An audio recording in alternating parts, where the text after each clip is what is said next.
My name is Ellie Aguilar, and this is my practice video for Journeys with Ellie.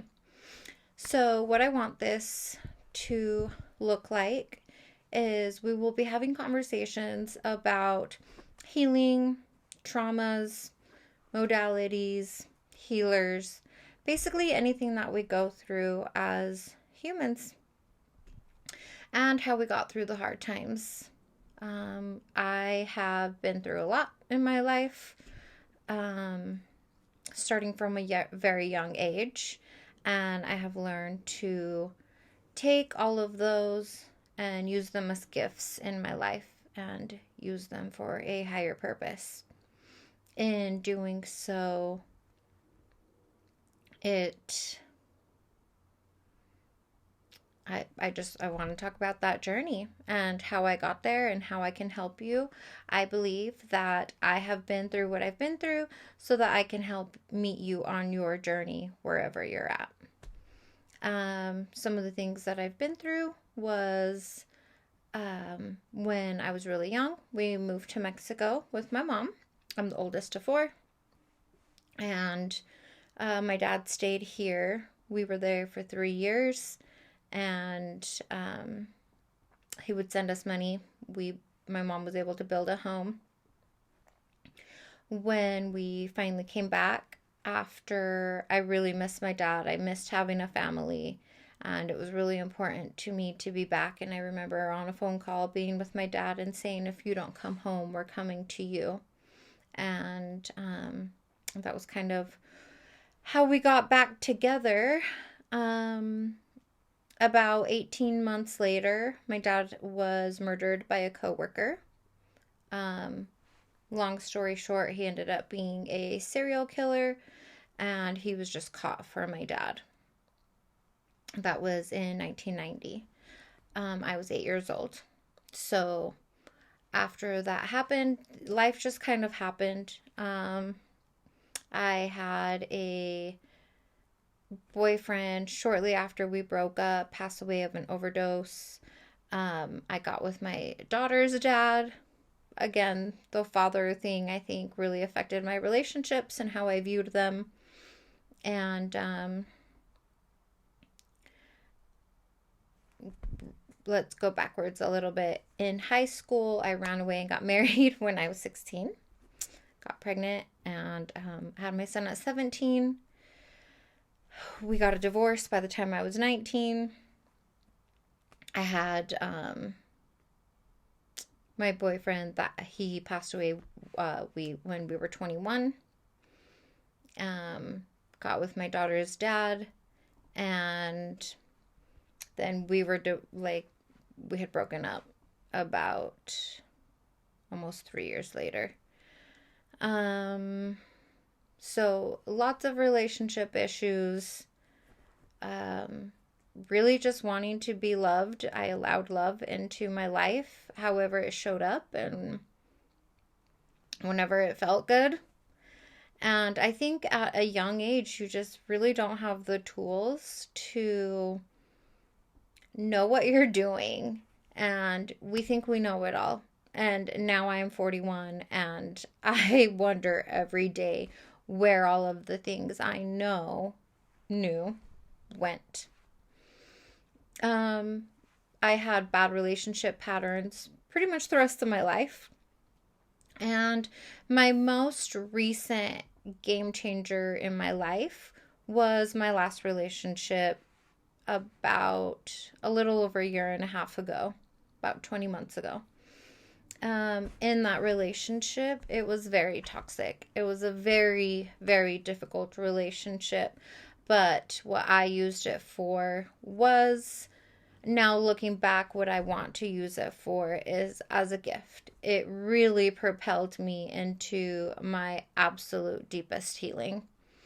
I really, really did the work. I knew that I never wanted anything like that to even be possible in my life ever again. And I decided to really deep dive into my work. I decided to stay single for as long as it took. I wanted to heal so well that I wouldn't allow those same things into my life, that a person like that couldn't even see me, that it would never even happen. I would never allow that back into my life again. So, what did that look like? What does my healing journey look like? I have had a meditation journey for about 20 years. I was about 19 when I started, really got into it when I was with my daughter's dad. During that relationship, while I was pregnant, I read a lot. I would take books such as, what is her name? This needs to get edited. Remembering Wholeness by Carol Tuttle. And that was the first time that I learned about affirmations.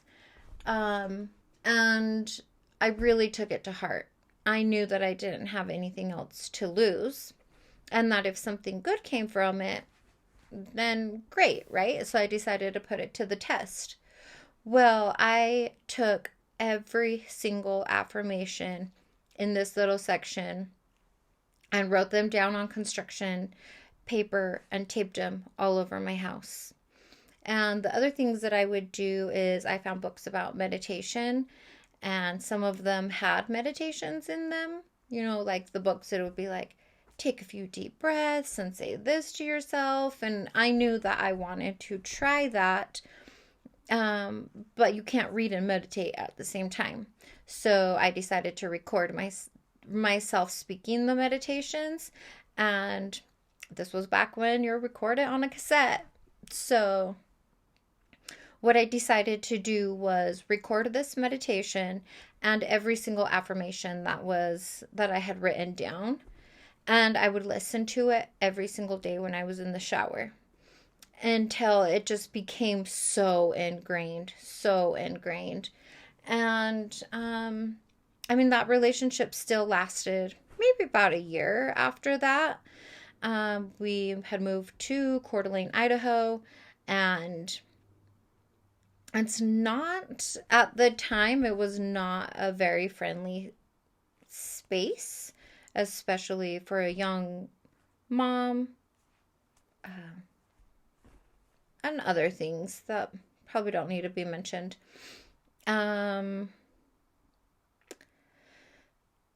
So anyway, long story short there, these are all things that we can go into as the time goes on. But I came home for about 3 weeks. I live in Utah. Decided to come home. There was some weddings and some birthdays and some things that I wanted to attend. And I remember closing that door and thinking, I'm never coming back here again. Just a little random thought. And it was true. The Wednesday before the Friday that I was supposed to come back, my daughter's dad called and said, if we don't have $1,500 by tomorrow, we don't have a house. And my reaction at that time was, if we don't have a house, you don't have a family. And what I realized is all of these affirmations that I had been saying finally started coming to fruition. At the time, I didn't have any friends. I didn't even have a fridge in my house. I had nothing. And that's when I started to realize the affirmations, I just wanted the simple things back in my life. I wanted a phone. I wanted friends. I wanted a fridge. I wanted just normal things back in my life that you take for granted. Especially at such a young age. At that time, I was 22. And that's how I became a believer in affirmations. So, and also meditation. So once that worked for me, I really used that as my healing tools. And I've used them for the rest of my life.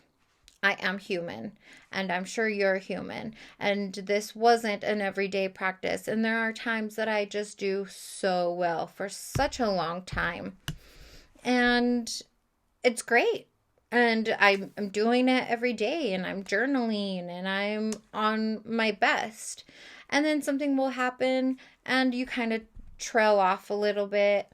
And then I start to realize that my life isn't working the way that I want it to, that I'm not at my highest and best self. So I dive back in.